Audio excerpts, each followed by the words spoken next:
Alors, je vais juste vous présenter les deux prochaines oratrices et moi, vous me retrouverez à la bibliothèque. On va entrer dans le vif du sujet pour ce qui nous occupe aujourd'hui. C'est la présentation de cette Bible polyglotte de Walton.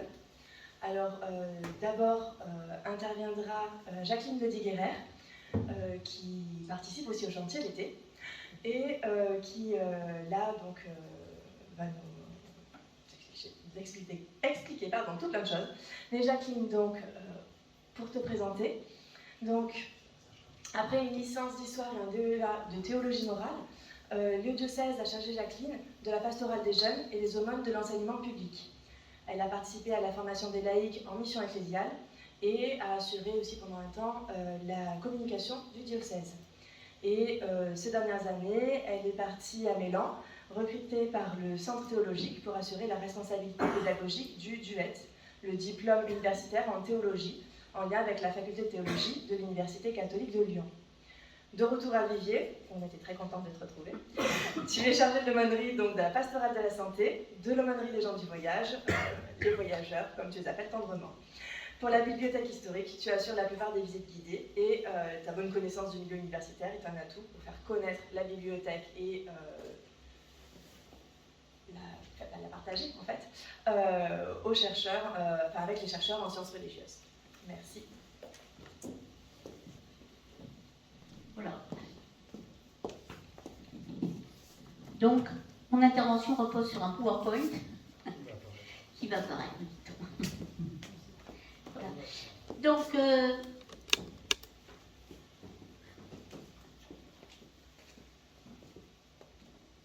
non, c'est pas la première.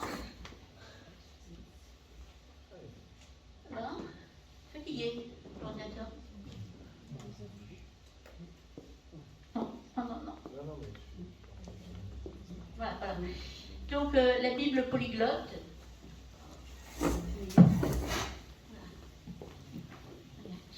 De Walton. Donc, on peut se poser la question, est-ce qu'il y a eu d'autres Bibles polyglottes? Alors, je réponds déjà oui. Je vais vous expliquer les principales Bibles polyglottes. Voilà, et vous expliquer comment on est arrivé à la Bible polyglotte de Walton, ou bien ce qu'on appelle aussi la Bible polyglotte de Londres. Alors, il y a d'abord la Bible polyglotte d'Alcala. Voilà.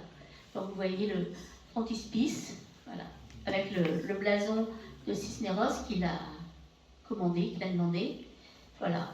Alors, première édition d'une Bible polyglotte, trilingue. Première version imprimée du Nouveau Testament en grec, de la Septante et du Targum, Orkelos. Elle fut pensée, financée et largement supervisée par le cardinal Francisco Jiménez de Cisneros, c'est pour ça qu'on voit son nom qui apparaît. Voilà, et là donc, vous voyez la disposition avec cette dernière photo des textes sur cette Bible polyglotte, en 3 langues.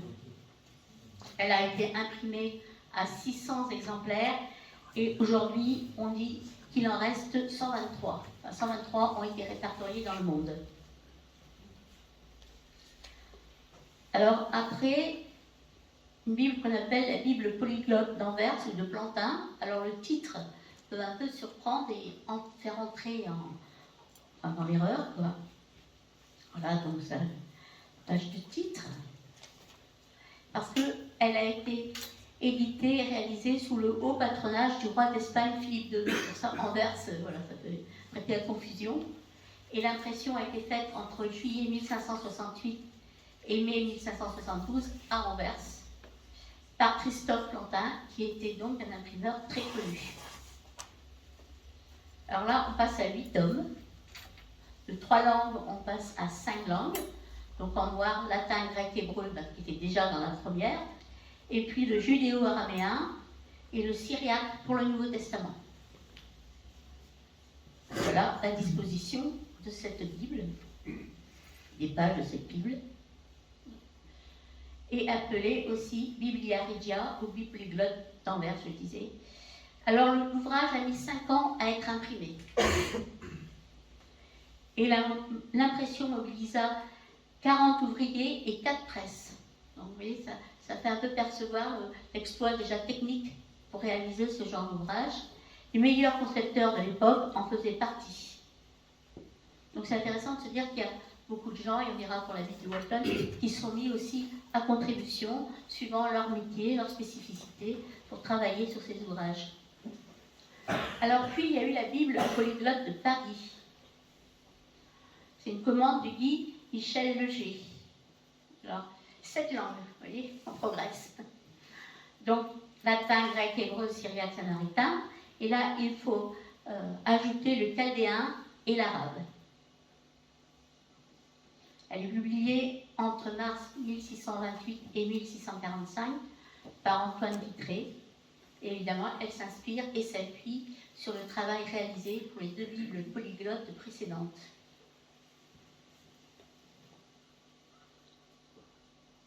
Alors, il y a eu un peu des soucis pour cette Bible au niveau financier.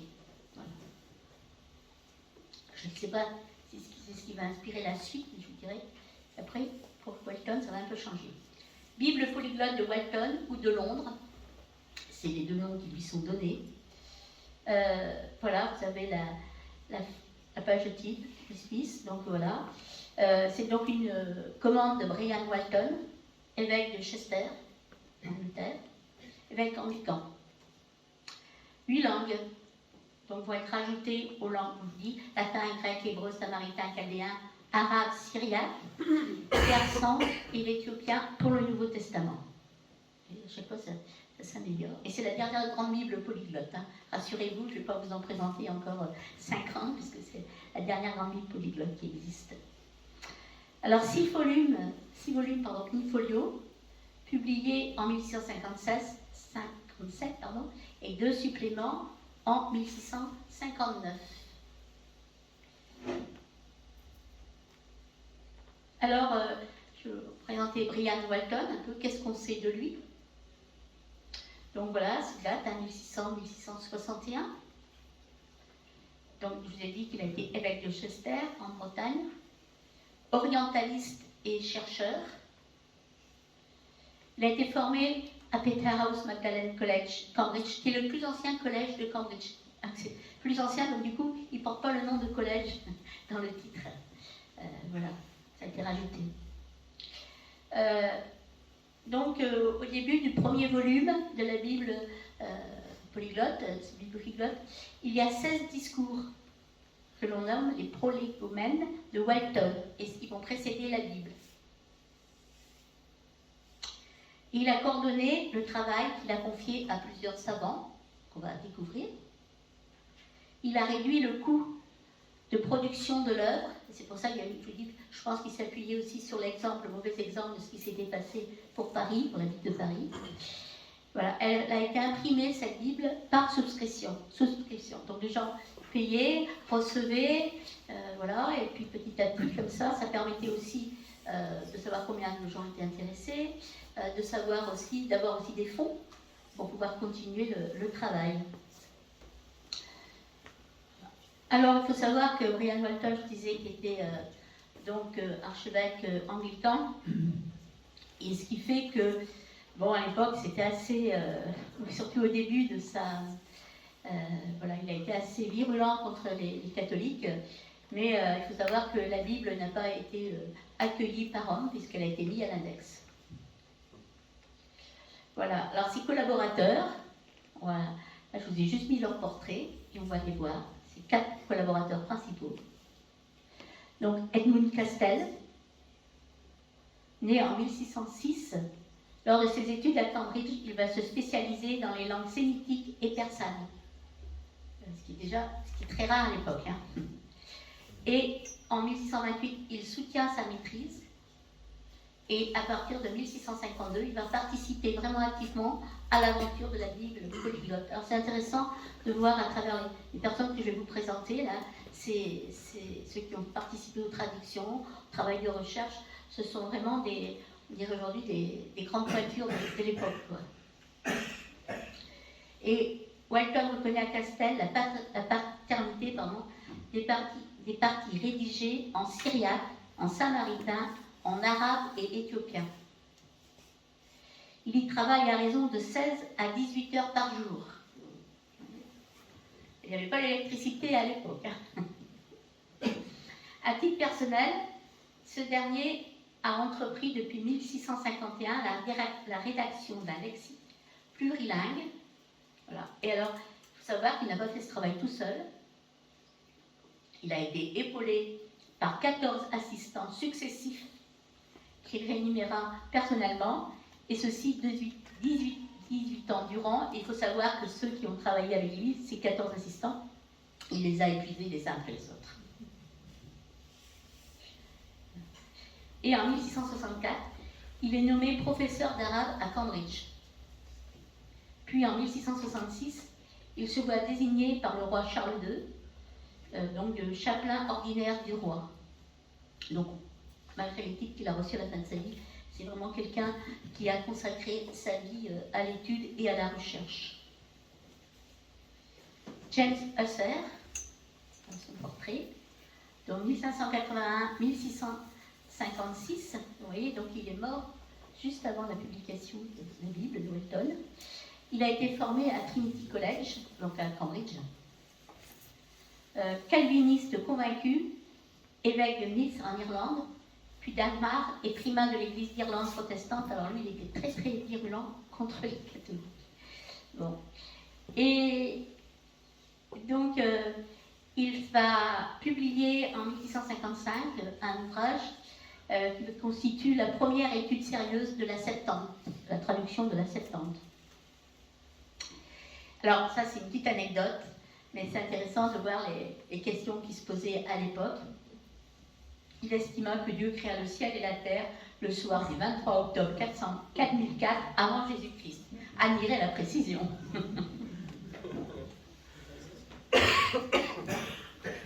Donc, John Lightfoot, 1602-1675, prêtre anglican, a étudié au Collège du Christ à Cambridge. Donc, pour l'instant, il n'y a que les anciens de Cambridge. Voilà. Professeur, puis recteur et vice-chancelier du Collège Sainte-Catherine à Cambridge. Théologien. Voilà. Il est le premier hébraïsant de son temps. Dans l'Église, évidemment.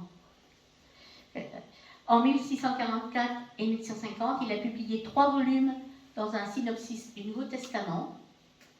Et il est connu aussi pour le commentaire complet sur le Nouveau Testament, sur la base de la littérature rabbinique juive, publié dans plusieurs volumes à partir de 1658. Alors lui aussi, il a une idée sur la date de la création de la Terre, parce que là, il ne donne pas le jour exact, mais il dit 3928 ans avant Jésus-Christ. Aujourd'hui, bien sûr, ça nous fait sourire. Et puis, le dernier, Edward Pocock, donc 1604-1691, prêtre anglican lui aussi. Alors lui, il a fait ses études à Oxford. Et vous connaissez la rivalité entre Cambridge et Oxford. Mais quand même, on l'a intégré parce que, voilà, vu ses connaissances, vous allez voir un peu que c'est quelqu'un aussi de très érudit. En 1622, il débute une analyse méthodique des langues orientales. Et en 1630, il publie une édition de la version syriaque du Nouveau Testament. Chapelain des commerçants britanniques d'Alep, il y perfectionne sa connaissance de l'arabe. Il deviendra le premier professeur d'arabe à Oxford en 1636. Après un voyage de 4 ans à Constantinople, il est nommé professeur d'hébreu à Oxford. Voilà, donc après arabe, hébreu. Et ses 2 fils furent aussi des spécialistes des langues orientales. Alors, si on s'approche plutôt de la spécificité de cette Bible polyglotte, hein, vous avez bien vu, ce n'est pas la première, c'est la 4e grande Bible polyglotte. Voilà. Alors, je vous disais qu'on l'appelle aussi la London polyglotte. Et il faut dire qu'elle a considérablement amélioré les textes de ses prédécesseurs. Outre ceux de ses prédécesseurs, on y trouve le psautier éthiopien, le cantique des cantiques et le Nouveau Testament en arabe et les évangiles en persan. Tous les textes non latins sont accompagnés de traductions latines. Et tous, parfois au nombre de 9, sont disposés côte à côte ou superposés sur les 2 pages ouvertes devant le lecteur. Donc là aussi, vous pouvez imaginer la prouesse technique.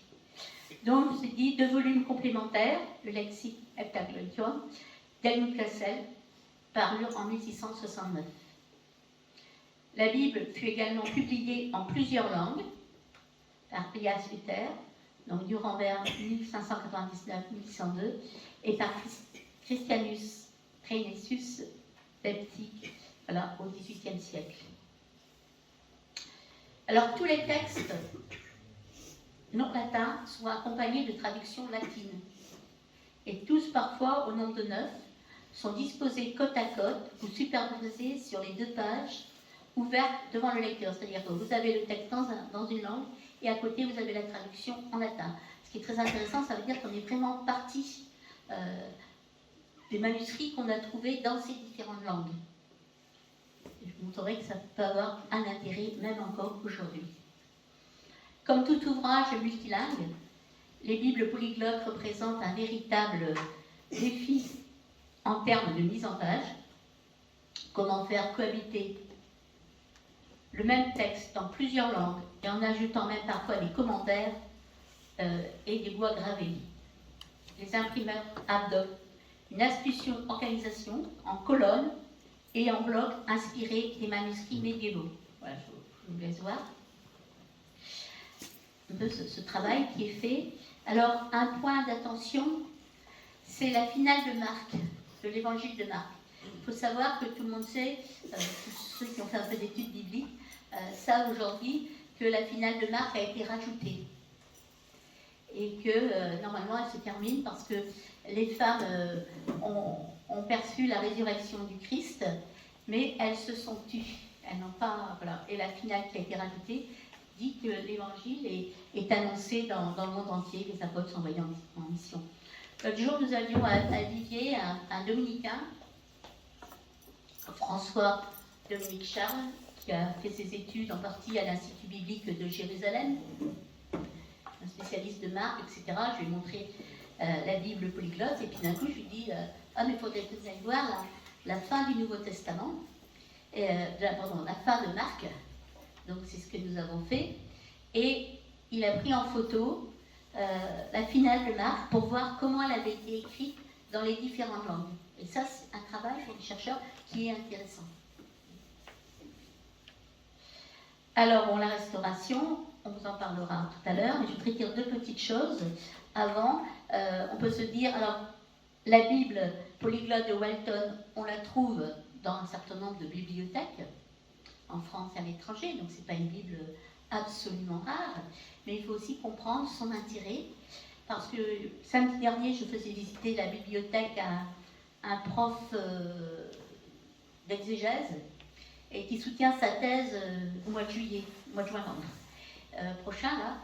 Et donc, en discutant avec lui, il m'a dit qu'il a fait une partie de ses études à Rome, et un jour, il voulait travailler sur la Bible polyglotte à l'Institut biblique pontifical, et il s'est rendu compte que quand il était loin des armoires de bibliothèque, il la voyait bien, mais quand il s'est approché, il s'est rendu compte que les volumes avaient été volés et remplacés par des facsimilés. Voilà. Alors, comme il était logé, enfin, je ne sais pas si oui, il était prêtre déjà à l'époque, donc il était au séminaire français de Rome. Donc là, il a été voir la bibliothécaire pour lui dire attention, attention. Voilà ce que j'ai découvert, et du coup, elle a retiré la bibliothèque accessible aux étudiants, la Bible polyglotte, et elle l'a mis dans la chambre forte de la bibliothèque. Donc ça nous dit quand même l'intérêt. Et on peut se poser aussi la question, on ne sait pas précisément quand est-ce que cette Bible est arrivée dans la bibliothèque du séminaire, mais il y avait un professeur, M. Giraudot, le bibliothécaire, Giraudot, c'est ça, c'est bien son nom, c'est pas une note hier, c'est pour ça que je demande un contrôle, je pense au contrôle de Mario. Vous savez qu'il y avait fort malencontreusement, à mon avis, établi un catalogue des livres rares et précieux, donc en 1850 à 1870, le temps qu'il a fait pour rédiger ce catalogue, Et je dis qu'il avait une très mauvaise idée. Donc on voit que la Bible, à ce moment-là, est dans le catalogue. Donc on sait qu'à ce moment-là, elle était dans le catalogue. Et voilà. Et pourquoi je dis, il ne prenez pas sa mauvaise idée, c'est que c'est sur ce catalogue qu'on s'est appuyé à Paris pour venir faire la ponction en 1910 des livres dans la bibliothèque du séminaire. Voilà. Donc voilà, je vais laisser la... Donc la restauration, on vous en parlera tout à l'heure.